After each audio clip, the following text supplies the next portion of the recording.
Welcome back to BTVN. I'm Sage Holmes. And I'm Maddie Bauman. We have lots of updates regarding end-of-the-year activities and some fun student features, all in our show today, so let's get started.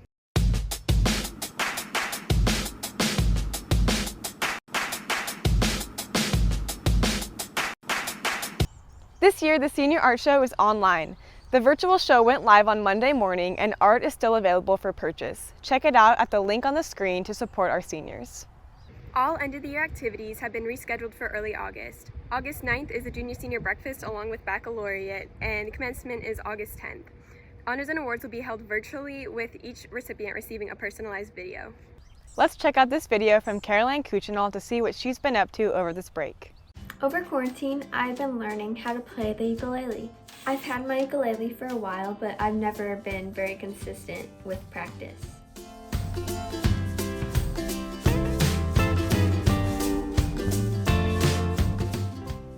There are many websites and apps where I find the chords to my favorite songs. I practice a couple times a week learning new songs and new chords.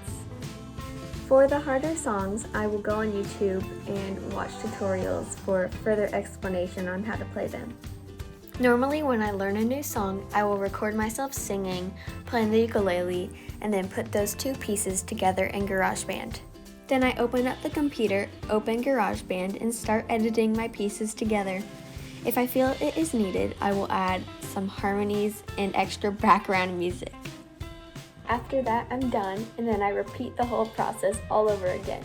I really recommend learning an instrument because it helps pass time during the endless days stuck at home. Thanks, Caroline. Finding ways to take your mind off of things right now is super important. Another way you can do that is community service, so I made another piece explaining how you can help Meals on Wheels.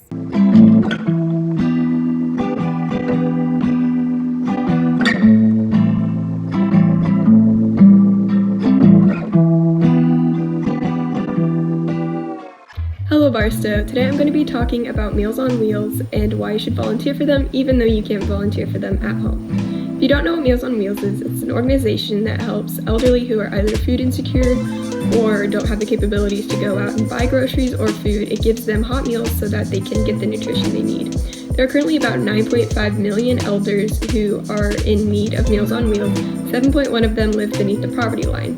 On a normal year, Meals on Wheels has about 2 million volunteers, but because of COVID-19, that number has diminished because 3/4 of the normal volunteers are over the age of 55 and also at high risk for COVID-19. The number of citizens that need Meals on Wheels has tripled, so the gap between the citizens that need it and the volunteers that are able to help them is continuing to increase.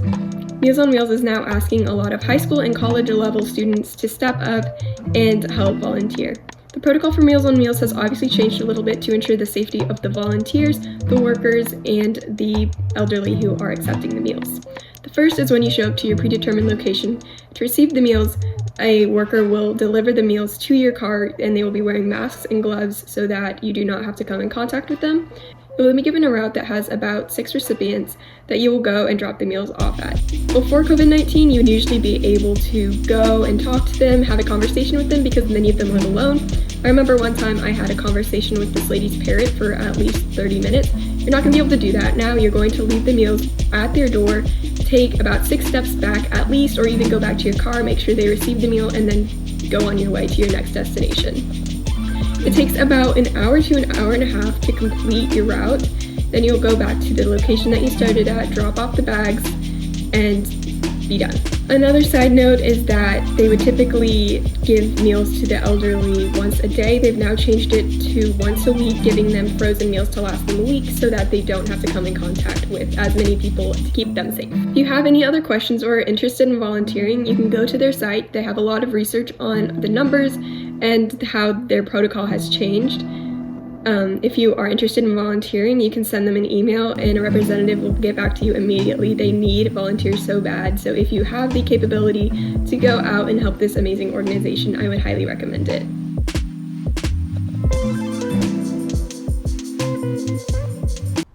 Thanks, Maddie. Let's check out this week's workout with trainer Scott, and after we will be joined by Nora with an interview with the Vice President of Facilities, Real Estate, and Safety at Truman Medical Center, Steve DeGarmo.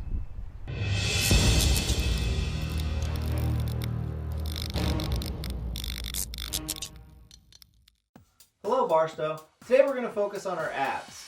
We have chosen 8 different exercises to target our upper and lower abs, our obliques, and our deep inner core muscles.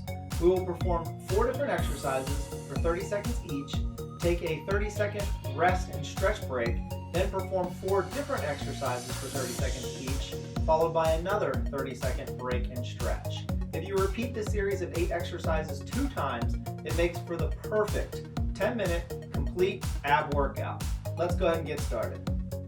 Our first exercise is a fight for scissor. We're going to lay flat on our back with our legs straight, alternating our legs back and forth.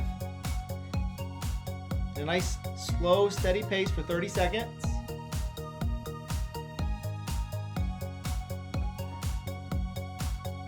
The next exercise is a flutter kick.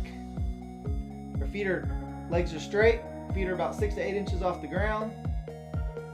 Nice quick pace back and forth, 30 seconds. Our next exercise is a toe touch. Legs are straight up in the air, reaching up towards our toes.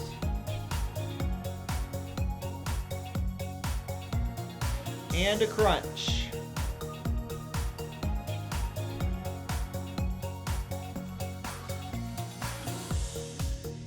Let's take our first 30-second break. We're going to do an ab stretch.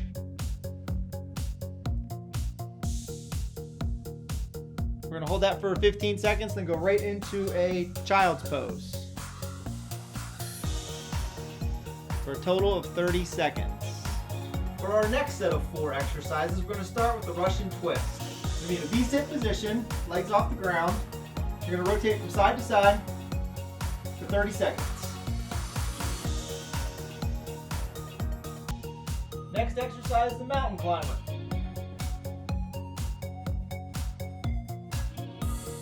And our final exercise is going to be a plank. And hold that for 30 seconds. Let's take our second 30-second break and stretch.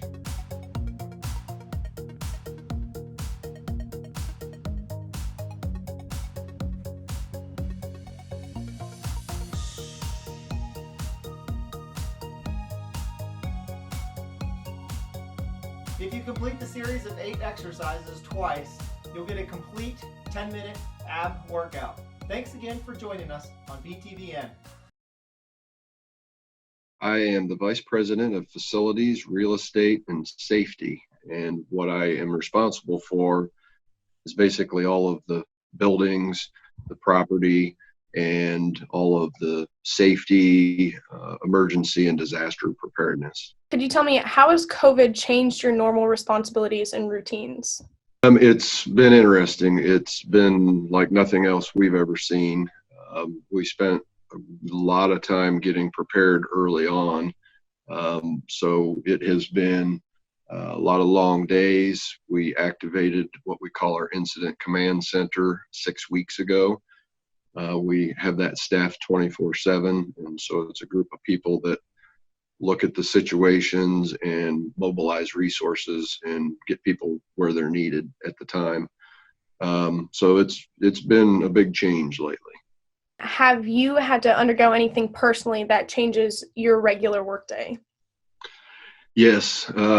Of course, doing what we do, we come and go throughout all the buildings all the time. And the biggest thing that has happened to us is there's only one point in and out of all of the buildings at this point. So you've got to go to the main entry point and get screened every time you go in or out of the building. And then, of course, when you're in the building, you have to wear a mask at all times. So if you're not used to wearing a mask, that takes a while to get used to as well.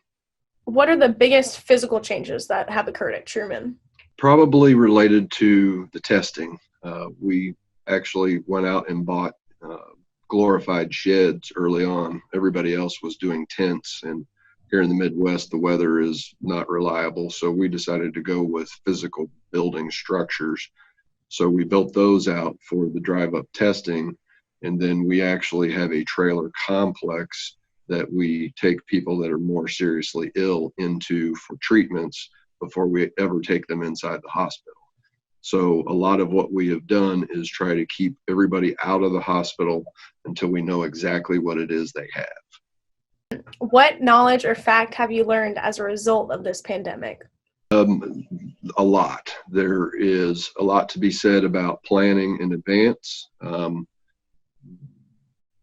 I tell people a lot of times that you want to prepare for the worst and hope for the best, because if you don't prepare for the worst and it happens, then you're in trouble. So a lot of what we have done, a lot of people would sit back and say was an overreaction or panic. And to some extent, yes, it was. But now that it's actually here upon us, we're not killing ourselves. We're actually, the doctors and nurses are doing their job now, and we're just acting in support. And finally, how does working at the hospital during these times change your home routine? It makes me want to go home a whole lot more than I used to. And then when I do get home, I just want to sit and listen to the silence. I live out in the country, as you know, so I spend a lot of time just sitting in the front yard listening to the birds when I get home. Awesome. Thank you very much. Thank you, Mr. DeGarmo. That's all we have for today's show, so be sure to tune in Thursday for more updates. I've been Maddie. And I'm Sage Holmes. Have a great week, Barstow.